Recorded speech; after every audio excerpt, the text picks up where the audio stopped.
ijtimoiy tarmoqlarda juda ko'p ko'rdik oxirgi paytda. Men qizil bayroqman degan qizlar ko'p. Shularga qanaqa fikrdasiz?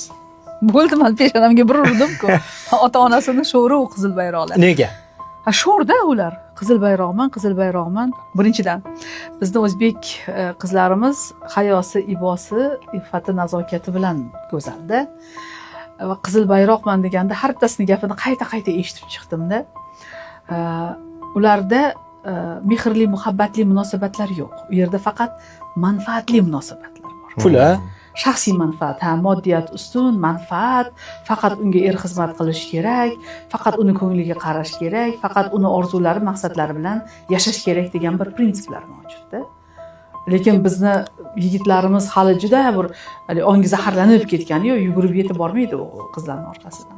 Bular ham o'sha oila qiladigan, xotin birlikda o'sha oila qadriyatlariga amal qiladigan, farzandlarni dunyoga keltiradigan qizlarni qidiryapti. Va o'sha kommentariyalarni o'qib ko'radigan bo'lsak, juda ko'p yigitlar kommentariya yozganda. Va men senga uylanmagan bo'lardim. Men agar go'zal bo'lganingda ham, meni oilamni oila qilasanmi sen qizil bayroq bo'lib?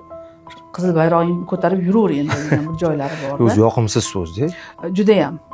Endi bu nima deydi? Birinchi eshitganimda men juda ham uyatli. Endi u aslida boshqa terminda ishlatilardi-yu, endi bular bu nima deydi? Qaysidir bir davlatlarning ta'siri bo'lib qoldimi deb ham o'ylayman yoki qandaydir bir ideologiyaning ta'siri degan bir fikrlarim ham bo'ldi-da. Lekin aslida bunday fikrlashimiz bizni oila sistemamizga zarar yetkazadi. Oila qadriyatlarimizga, oila sistemamizga zarar yetkazadigan harakatlar bular aslida.